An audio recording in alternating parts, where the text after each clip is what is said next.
It was a billion-dollar dumpster fire, started by two titans of entertainment and business. Quibi was supposed to be a whole new kind of entertainment. Instead, the streaming service collapsed harder and faster than anyone thought possible.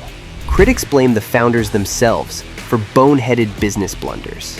Here's the incredible story of Quibi, the billion-dollar showbiz disaster. It's 2018. Jeffrey Katzenberg had a blockbuster idea. He was going to change the way people watched movies. The big money investors sat up in their seats. But why? Who the heck was Jeffrey Katzenberg? He was Hollywood royalty, a veteran producer and CEO, one of the most famous guys in the business. You may not know Jeff, but you know the movies: Shrek, The Lion King, Pretty Woman. Success after success in a cutthroat business. When Katzenberg promised an entertainment revolution, people with money lined up around the block. He told them he was going to launch a video streaming service, but this wouldn't be another Netflix or Amazon Prime. This was going to kick off the third great era of film. First came movies, then television, and now Quibi. Quibi would be an app that would offer feature-length movies and shows broken up into chunks. Everyone was watching short videos on their phones. This new TikTok app was doing numbers. Quibi was going to be like that, only better, classier.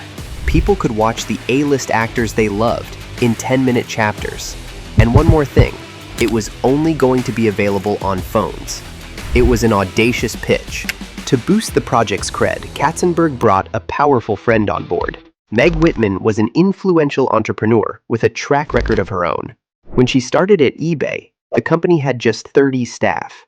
She transformed the online marketplace into an $8 billion commercial empire.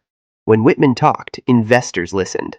And Whitman was bullish on Quibi. She pushed the idea that Quibi was for the in-between moments. Your commute, standing in line for coffee, waiting for a friend. It was entertainment for people on the go.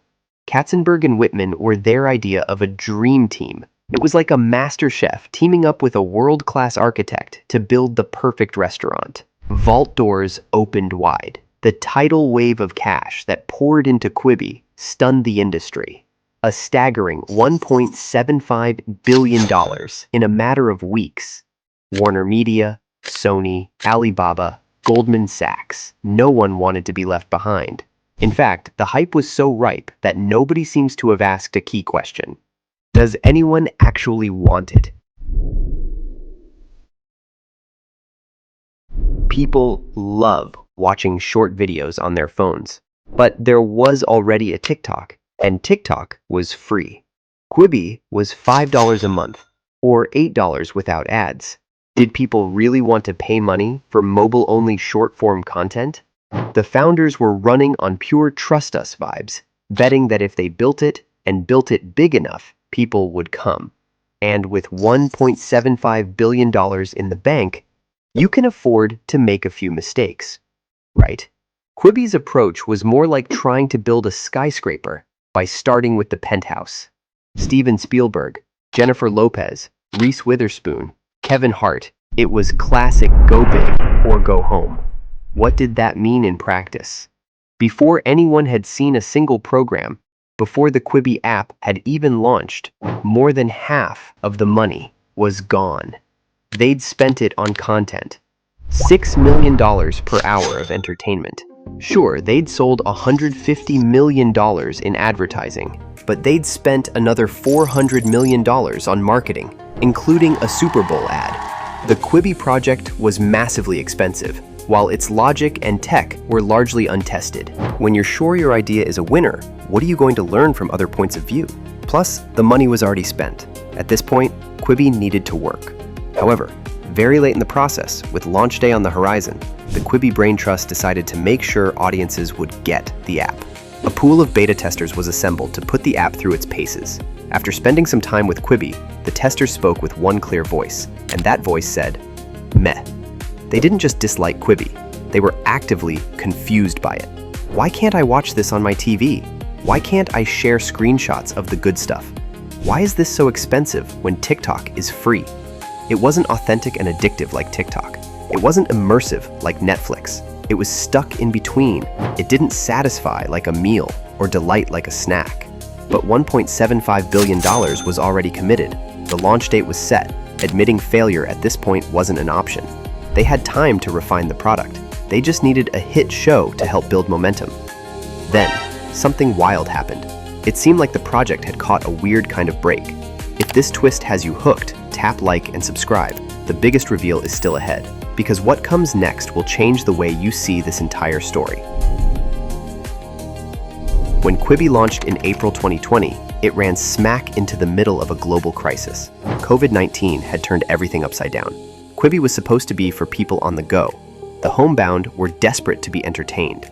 What better time to launch an exciting new entertainment platform?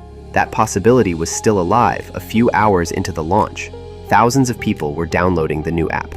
That's when they started to post jokes, and memes, and complaints. Some users were amused, others were frustrated. Why did a platform desperate for attention stop its users from sharing screenshots? Quibi had built an anti-social platform in the age of social media. Meanwhile, TikTok and Instagram were exploding with shareable content. The absolute deal-breaker, though, was the content. There were no must-see shows, no water cooler moments, no viral potential, no hits. Users complained that the shows seemed lousy. No takers for the show about a woman who befriends her boyfriend's sentient sex doll? After all the hype, reality was smacking Quibi's founders in the face. They knew they were in big trouble, and that was before the numbers came in.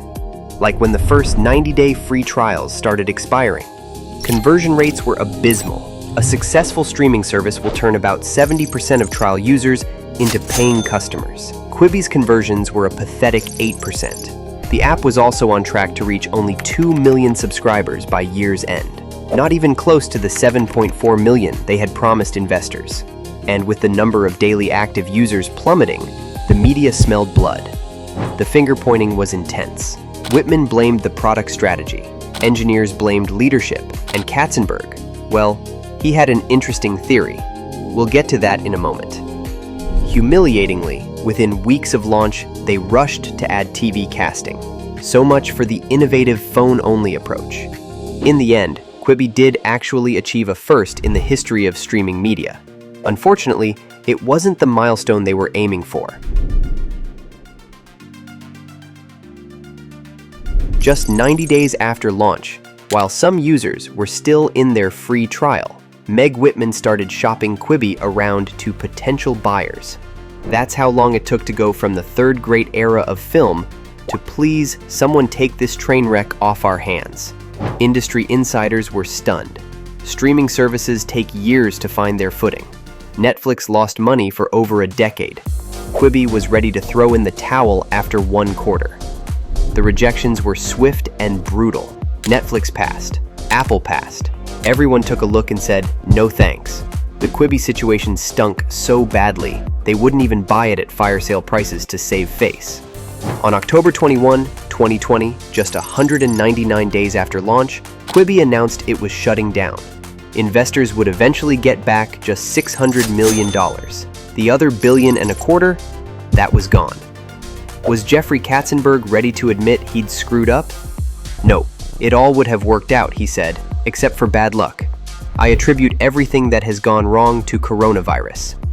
But what happened to other streaming services during the pandemic? Disney Plus added 100 million subscribers. Netflix added 36 million subscribers. TikTok became the most downloaded app globally. YouTube viewing time skyrocketed. The pandemic was a gift to digital entertainment. It was a massive surge in consumption. But Quibi? It was paying $100,000 to acquire every customer it signed up. That is not a formula for success. The pandemic didn't kill Katzenberg's streaming service. The people stuck at home were desperate for entertainment. They just weren't desperate for Quibi. The truth was more brutal than any pandemic excuse.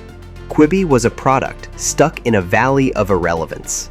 It wasn't better than Netflix for binge-watching shows. It wasn't better than TikTok for quick, shareable fun.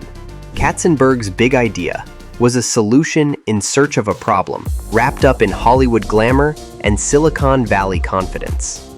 It burned through $1 billion, trying to solve a problem that didn't exist. The Quibi story ended with a quiet fire sale. The entire content library cost over $1 billion to make. It was sold to Roku for less than $100 million. The shows, meant to define a new era of entertainment, were just rebranded as Roku Originals and all but given away for free. Quibi's actual legacy was a brutal, expensive lesson. It's a story about the danger of believing your own hype. It's a powerful reminder that you have to be obsessed with your customer and that sometimes having too much money is a curse. And for more stories of business breakdowns, remember to like and subscribe.